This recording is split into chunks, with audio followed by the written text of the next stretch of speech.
and 7 Spanish angels took another angel home. Hey, I'm Willie Nelson, and you're watching HempRock TV.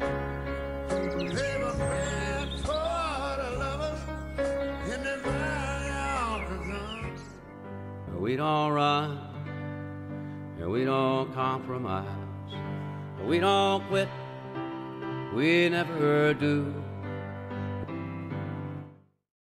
Good evening, ladies and gentlemen. I am Master Sergeant Tony Vance, the voice of Freedom's Voice.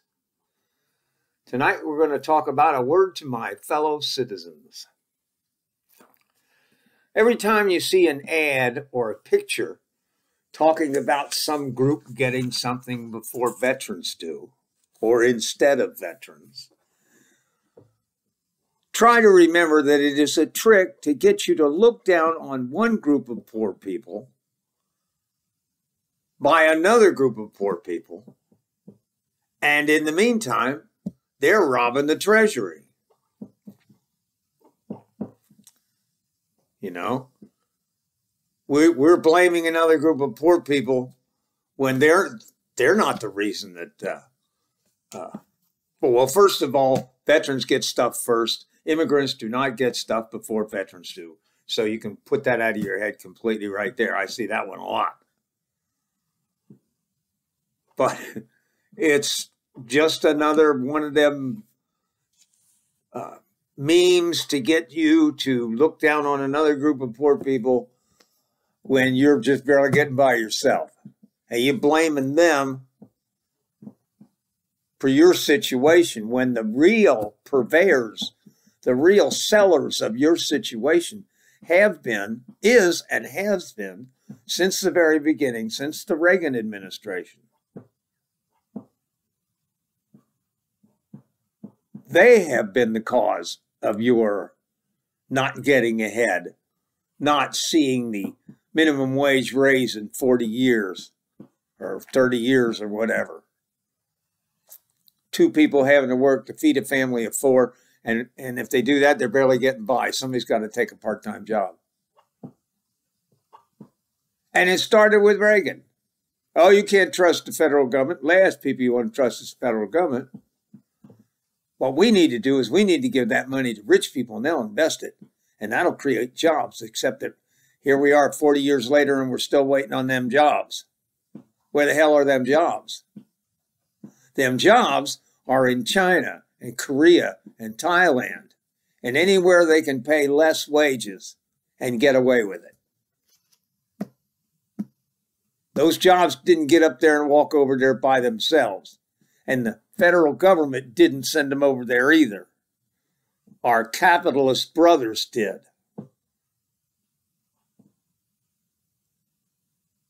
They moved them jobs over there and increased their wages. Some of these guys, chief executive officers, are getting these bonuses of millions of dollars.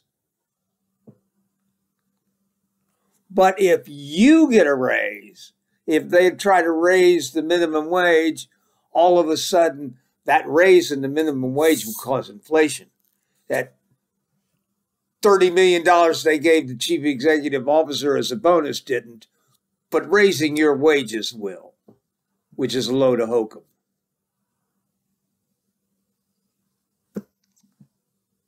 The price of a burger in Europe went up 10 cents when they're forced to pay a $22 minimum wage. And that tells you everything you need to know, right? Because in the situation we're in, the wealthy get wealthier, the poor get poorer, and so it goes.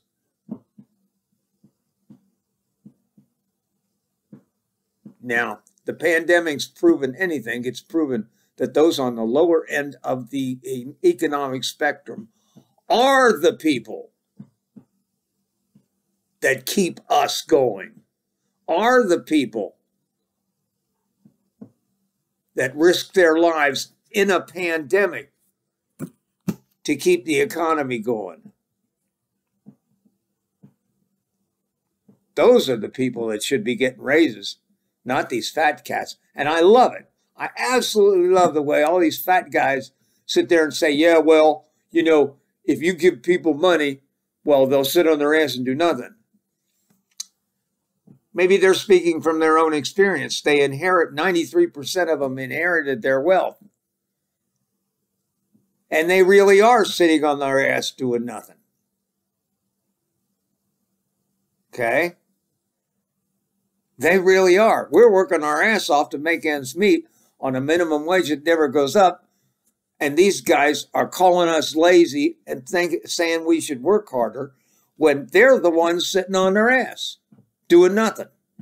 Because they invested that money? No. They put it in the bank. It did not create jobs.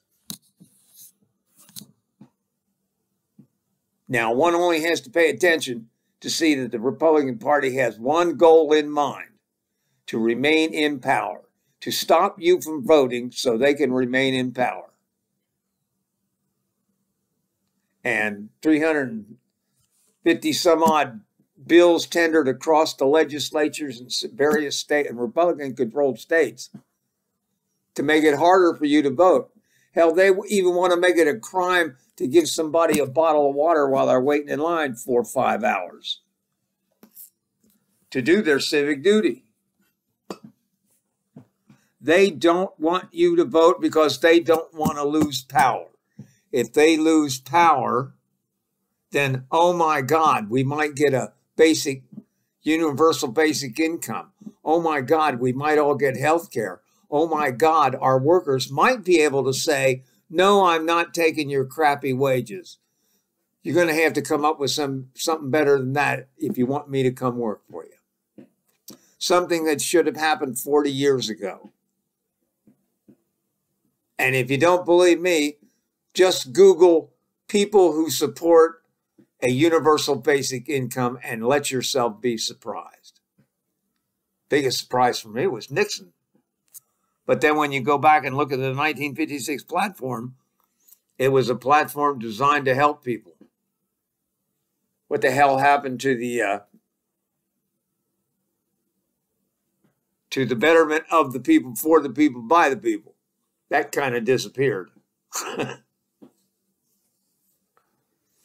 Just remember, anytime anyone tries to tell you that poor people, if they were to get a universal basic income, sit on their ass, you might remind them that every test, every economic study of this idea, giving people money, a basic income to fall back on and eliminating poverty in America forever, right? Just remember, every test has shown that people do not sit on their ass. They get up and they do things to make their lives better. Poverty is the driving force behind most of these minor crimes that the cops ride around in poor areas heavily criminalizing people for. It's poverty. Get rid of the poverty and you'll get rid of most of that crime. I bet you get rid of 90% of it. And I bet you'll have, in depressed areas, people now have money to spend. You'll have a grocery store in every neighborhood all around your big city. But just remember, anytime you hear something about, well, immigrants get money before Americans do, number one, it's a lie. And number two, for every dollar that we spend helping immigrants get settled in this country, they return $4.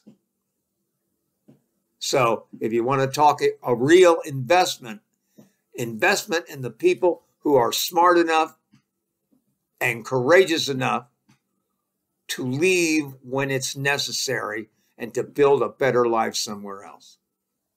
Those people are smart enough to do that. Those are the people we want. Those are the people that are going to make our country better. Looking down on them certainly won't. Remember what I told you. And we'll see you next time. Now, as far as the cancer goes, they did another scan. The doctor has not interpreted it, but from what I can tell in my record, the tumor that was covering the 3/4 of the pancreas is gone. But there is some kind of mass near the tail inside the pancreas. Now, what that's going to mean, as far as I know, he's got me doing more chemo. So I'll do that and try and come up with the money for some more SO because I'm running out of it. But that's what we're going to do, and we'll see what happens. They got me pancreatic cancer metastasis. That's the diagnosis. So the only thing left is some of the metastasis, and then they remarked about some nodules and stuff, all that, and I'm sure the doctor will explain that to me on the 3rd of August. And I'll let you know, okay? So, remember what I told you, don't look down on another group of poor people. They're struggling just like you are. Look to the ones who are creating the problem. They're sitting in Congress. Have a good one. See you next time. Hi, I'm Willie Nelson, and the Willie Nelson Teapot Party and I endorse Veterans for Medical Cannabis Access. Just roll me up and smoke me when I die.